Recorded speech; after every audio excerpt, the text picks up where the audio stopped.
Good evening, America. Bud Rudy here for WPUD News. Tonight, we bring you a very special report, an exclusive interview with one of the jolliest figures in human history. And if my navigation is correct, we should be arriving at the North Pole shortly.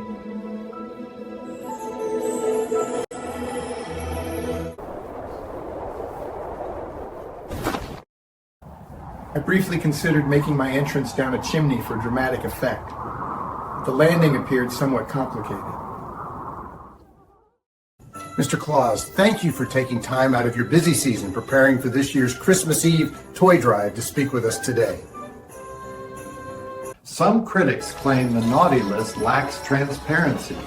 Is there an appeals process?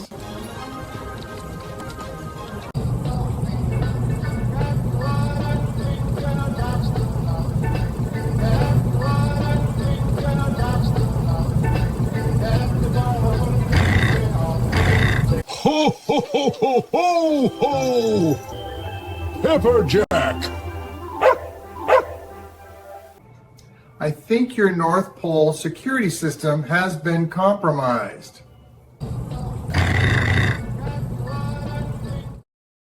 Critics claim the naughty list lacks transparency. Is there an appeals process? Or once a child is on the list, is that decision final? And is there a naughty list for dogs? Transparency? Oh yes. Every child is free to appeal. All they have to do is behave better tomorrow.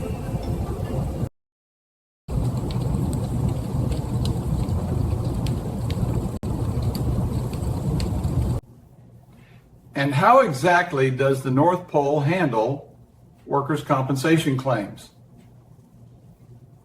The North Pole does maintain a comprehensive insurance program.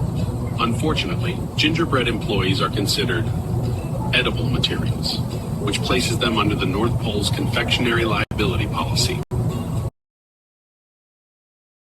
I guess that's just the way the cookie crumbles.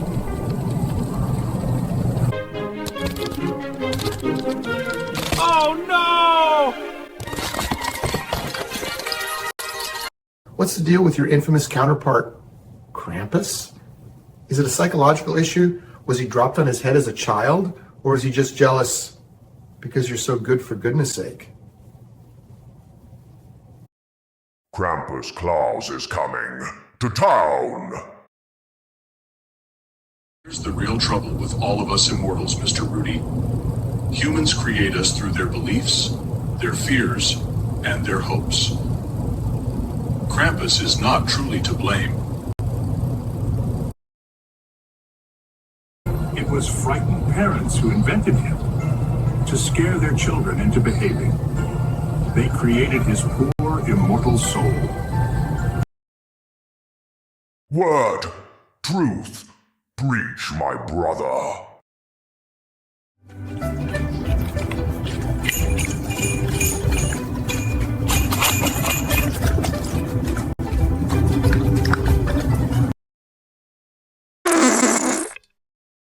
Ho, ho! Someone alert the kitchen. That last batch of gingerbread smells suspicious. And here I thought one of the reasons that we humans owned dogs is so we could blame them for our flatulence. Well played, Pepper Jack.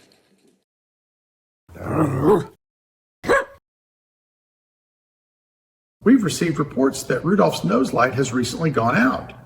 Is this a maintenance issue or the result of recent North Pole budget cuts?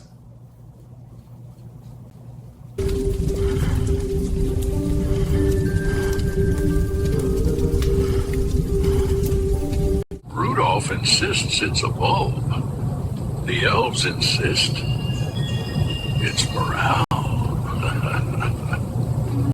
Attention! WPUD is interrupting this broadcast with an important, pertinent video presentation. From the North Pole Labor Desk, a growing number of Santa's Workshop elves are staging what appears to be an organized protest, citing concerns over wages, working conditions, and what they describe as insufficient vacation time.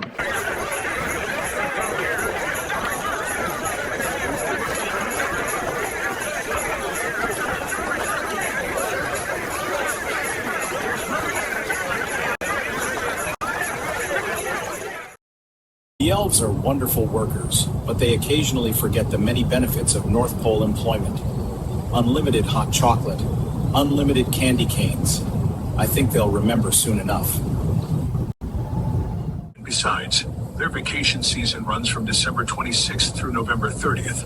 Most of them spend their summers in Hollywood working as stunt doubles for spoiled child actors.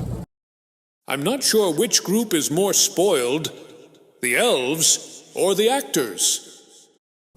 All right, Mr. Claus. It's time for the lightning round. Sledding or skiing? Sledding. Eggnog or hot chocolate? Hot chocolate.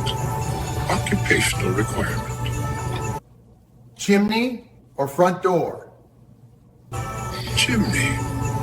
Tradition matters. Naughty list or nice list? Nice list. It makes the bookkeeping easier.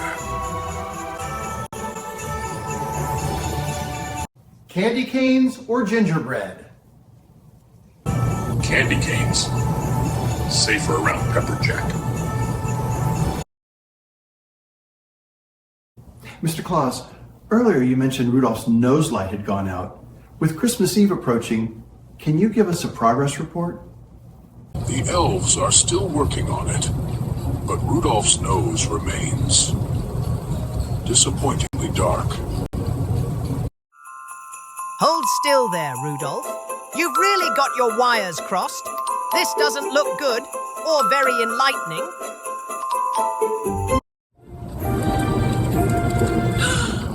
Santa, you need to see this! Pepperjack!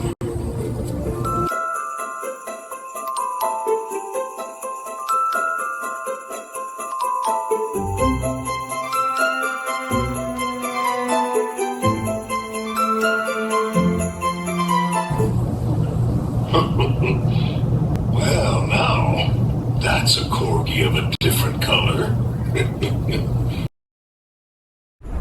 Be patient, my flying friends. We'll be off in a moment. Hey, Pepper Jack!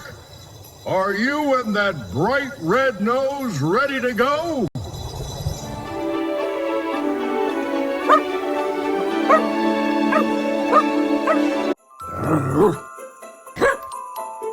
Okay, Pepper Jack. Let's put it into hyperdrive! Oh, oh, oh!